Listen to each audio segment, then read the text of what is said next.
The night began, as many do, with a promise. A promise I immediately knew was destined to unravel into chaos, yet one I felt powerless to stop. My husband, bless his optimistic but sometimes utterly misguided heart, looked at our 3-year-old Maya, her eyes bright with the pink eye she'd been bottling, and declared, "You can stay up late tonight, sweetie. No preschool tomorrow." My stomach immediately dropped. Maya, our beautiful, vivacious 3-year-old, was already a handful. We strongly suspected autism, waiting on an official evaluation that felt like it would never come. Her little world thrived on routine, on predictability. Even a slight deviation could send her into a spiral, let alone an hour and a half past her usual 7:30 p.m. bedtime. Our youngest, Lily, a delightful 2-year-old, was already tucked in, probably dreaming peacefully, oblivious to the storm brewing in the living room. "How late is late?" I asked, my voice a little too sharp, a desperate attempt to inject some reality into his spontaneous burst of parental enthusiasm. He waved a dismissive hand, still beaming at Maya. "Oh, maybe 9 p.m. It's fine, she's not going to school." My jaw tightened. 9 p.m., an hour and a half. For a child who already struggled with transitions, who was battling an eye infection, and whose brain craved the comfort of predictable patterns, this wasn't fine. This was a recipe for disaster, a guaranteed meltdown that would affect everyone in the house. I looked from his carefree smile to Maya's bright, trusting eyes, already picturing the inevitable tantrum. My own energy reserves were already running low after a long day of work, managing both girls, and the endless cycle of house chores. I knew myself. I knew my limits.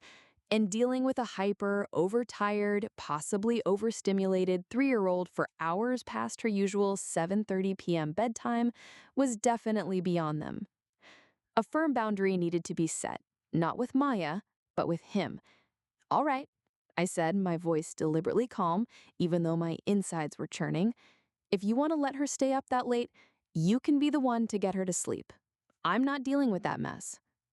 He just shrugged, his attention already back on Maya, who was giggling at something he said. He probably thought I was bluffing, or that it wouldn't be that bad. He often underestimated the subtle but powerful impact on routine on a developing mind, especially one that processed the world differently. I finished cleaning up the dinner dishes, the clatter of plates providing a rhythm to my growing apprehension. From the kitchen, I could hear them playing, their laughter echoing through the house. It was sweet, yes, but it was also a countdown. Every joyful shriek, every burst of energy was just more fuel for the fire that would inevitably ignite later. I knew it in my bones. I put Lily down without a hitch. She drifted off easily, her little face angelic.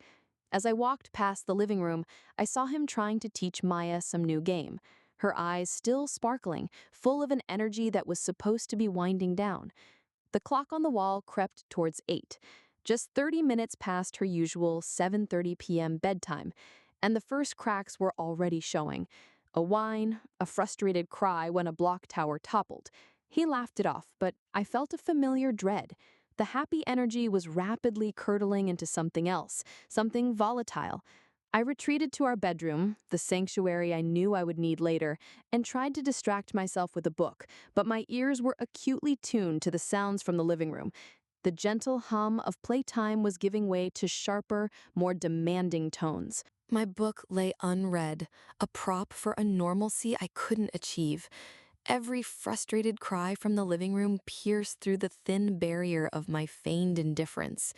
It was exactly as I had predicted. The playful energy had evaporated, replaced by the telltale signs of an overtired, overstimulated 3-year-old. Her wails became more insistent, punctuated by the weary sighs of my husband. I could picture the scene perfectly. Him trying to reason with a child whose brain had already shut down for the night, her tiny body rigid with exhaustion and sensory overload. A sharp, almost guttural scream erupted, followed by a loud splash. The bath. He must have finally gotten her into the tub. My heart ached. a mix of sympathy for Maya and a simmering resentment towards my husband. He knew her routine. He knew her triggers. He knew that disrupting her sleep schedule, especially when she was already unwell with pink eye, was playing with fire.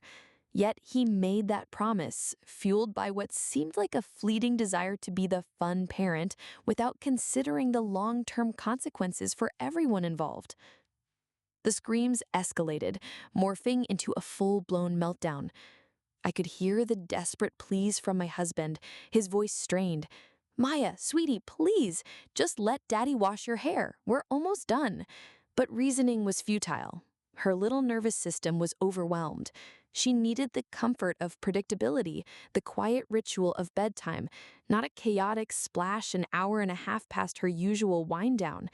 I gripped my book tighter, my knuckles white. Part of me wanted to rush in, to scoop her up and rock her to sleep, to sing her the familiar lullabies that always calmed her. But another, stronger part held me back. This was his consequence. He needed to understand the weight of his spontaneous decisions, the ripple effect they had on our family, especially on our daughter who experienced the world so intensely. The crying continued, echoing through the house. It felt endless. Each sob was a chisel chipping away at my resolve. I imagined her little face, red and splotchy, her eyes swollen not just from the pink eye, but from sheer exhaustion. The thought was painful, almost unbearable. Guilt, a familiar companion, started to creep in, whispering that I was being cruel, that I should help my child regardless of who caused the problem. But I pushed it down. If I always stepped in, he would never learn. And more importantly, if we didn't teach him the importance of Maya's routine, it would be she who suffered the most in the long run. Eventually, the sound of the bath draining, then more desperate cries as he tried to dress her. The routine was completely broken.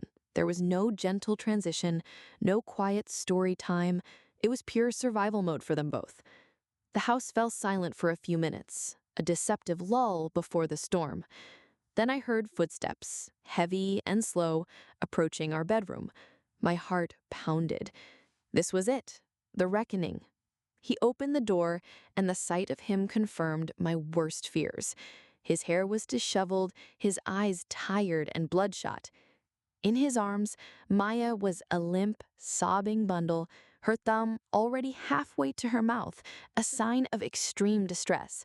He hadn't managed to fully wean her off the pacifier, a battle we'd been fighting for months, and now, in a moment of desperation, he'd given it back to her.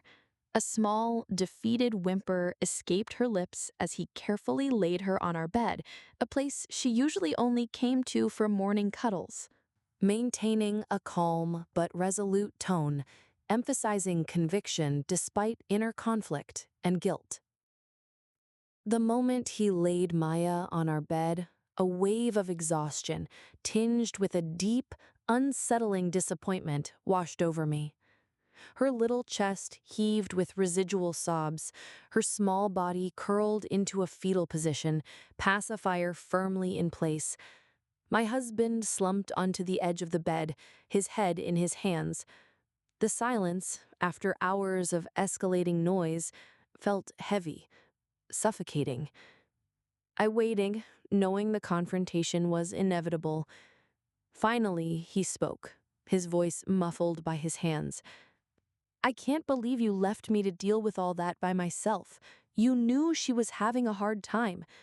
His tone was a mix of accusation and genuine exhaustion, a parent pushed to their limit. My own exhaustion, which I had deliberately held at bay, now surged. "I told you, didn't I? I told you if you wanted to let her stay up an hour and a half past her bedtime, you would be the one to deal with the mess. I wasn't the one who promised an autistic 3-year-old that she could break from her routine." The words hung in the air, weighted with the unspoken history of similar disagreements. He lifted his head, his eyes meeting mine, red-rimmed and full of a frustration that mirrored my own. "But she's our daughter, and she was clearly melting down. You should have helped, regardless of who made the promise. A sharp retort sprang to my lips, but I swallowed it. This wasn't about winning an argument. This was about a fundamental disagreement on parenting philosophies, especially concerning Maya's needs. If I stepped in every time he made a spontaneous, ill-conceived decision, he would never truly understand the gravity of his actions. He'd never experience the full, exhausting weight of the consequences. And if he didn't learn, Maya would continue to suffer the most. My refusal wasn't an act of cruelty. It was a desperate attempt to teach a lesson, to protect our daughter's well-being in the long run. I set a boundary, and I stuck to it. You know how sensitive Maya is to routine. You know how difficult her meltdowns are. You made a promise that put her well-being at risk for a moment of fun. My helping wouldn't have solved the underlying problem. It would have just enabled you to keep making these promises without facing the reality of them. He scoffed, pushing a hand through his already messy hair. So, I'm just supposed to watch my child suffer alone? That's what you think a good parent does? The accusation stung, twisting the knife of guilt that had been lurking. Of course, I didn't want my child to suffer. Every fiber of my being wanted to rush in. But I had chosen a different kind of pain tonight, the pain of setting a hard boundary for the greater good.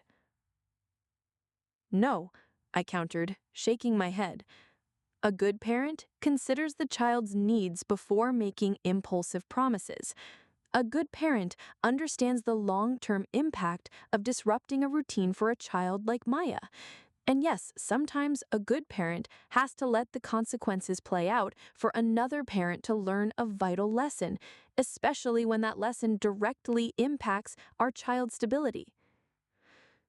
The air in the room grew thick with unspoken resentments and the heavy silence of a strained marriage. Maya continued to sleep fitfully between us, an innocent casualty of our disagreement. The pacifier, a symbol of defeat in our weaning efforts, lay testament to the night's chaos. He sighed, a sound of profound defeat, and turned away from me, staring at the ceiling. I knew this wasn't over. This was just the beginning of a larger conversation we desperately needed to have about shared responsibilities, respecting boundaries, and truly understanding our daughter's unique needs. But for tonight, the battle was done, and all that was left was the ringing silence and the fragile peace of a child finally asleep. Shifting to a more reflective and cautiously hopeful tone, with moments of gentle probing. The next morning dawned with a fragile truce. My husband, still looking utterly exhausted, was already up when I woke, moving quietly around the kitchen. Maya, miraculously, seemed to have shaken off the worst of her overtiredness, though she was quieter than usual, her pink eyes still a vivid reminder of the previous night's ordeal. Lily, bright-eyed and energetic, bounced around, oblivious to the tension that still hung in the air between her parents. We navigated breakfast in a strained silence, punctuated only by the girls' chatter. There was an unspoken agreement not to discuss last night's events in front of them, but the unresolved conflict simmered beneath the surface. Every glance between my husband and me was loaded with unspoken accusations and lingering frustration. I felt a pang of sadness. This wasn't how I envisioned our mornings, especially with the weight of Maya's suspected autism already a constant presence in our lives. We needed to be a united front, but a chasm had opened between us. After the girls were occupied with their toys, I decided it was time to address the elephant in the room. I took a deep breath. "We need to talk about last night," I began, my voice as neutral as I could make it. He sighed, running a hand over his face. "I know. Look, I get it. It was a mistake. I shouldn't have made that promise." His admission was a small victory, but it felt hollow. He understood it was a mistake, but did he truly understand why it was such a profound one, especially for Maya? "It's not just a mistake," I pressed, choosing my words carefully. "It's about understanding Maya, Her need for routine isn't a preference, it's a fundamental part of how she processes the world. When you disrupt that, especially so drastically, it's not just about her being cranky or tired. It's about overwhelming her system. It impacts her sense of safety and predictability. I paused, letting my words sink in. And when you then expect me to clean up the pieces, it invalidates my boundaries and undermines the very routine we've worked so hard to establish. He looked away, his jaw tightening. I just wanted her to have fun, to be a normal kid, you know, to have that special stay up late experience. There was a genuine vulnerability in his voice, a hint of his own struggle to reconcile Maya's unique needs with his idealized vision of childhood. I understand that, I said, softening my tone. And there are ways to create special experiences without compromising her well being. But our job as parents, especially to a child like Maya, is to adapt our expectations to her needs, not the other way around. My refusing to help wasn't about punishing you. It was about making you feel the full weight of the consequences so you would truly understand the impact of your actions on her. He was quiet for a long moment, staring out the window. It was harder than I thought it would be, he finally admitted, his voice barely a whisper. I felt completely out of control. And seeing her like that, it was awful. The raw honesty in his voice was a crack in the wall between us. It wasn't an apology for his initial promise, but it was an acknowledgement of the reality he'd faced. And that was a start. He understood the experience of the consequence. Now the challenge was to connect that experience to the underlying principle. His admission, the raw honesty in his voice, was a small but significant crack in the wall that had built up between us. It wasn't a full surrender, but it was a bridge. He finally understood the impact of his choices, not just on me, but more importantly, on Maya. This wasn't about winning an argument. It was about protecting our child and strengthening our partnership. I know it was awful, I said softly, reaching out to touch his arm. And that's exactly why I had to do what I did. If I always stepped in to smooth things over, you'd never truly grasp the severity of disrupting her world. We're a team, and we need to understand each other's roles and limits, especially when it comes to Maya's unique needs. He nodded slowly, still gazing out the window, but I sensed a shift in him, a deeper contemplation. I guess I saw other kids, other parents doing these spontaneous things, and I wanted that for her. I wanted her to be normal, to have that freedom. But I realize now that her freedom looks different. It's in the predictability, in the safety of routine. He turned to face me, his eyes still weary, but now holding a flicker of understanding, perhaps even regret. I really am sorry. Not just for leaving you to deal with it, but for putting her through that, and for undermining you. An apology, a genuine apology that acknowledged both his actions and their consequences on both of us. It was a huge step forward. The tension in the room began to dissipate, replaced with a fragile sense of renewed connection. We spent the rest of the day talking, slowly, carefully, about our differing parenting styles, about the challenges of raising a child with suspected autism, and about the importance of open communication before making decisions that affect the whole family. We discussed how to create special moments for Maya within the framework of her routine. Perhaps a quiet late night story in her own bed, or a special treat on a scheduled fun night, rather than a complete disruption.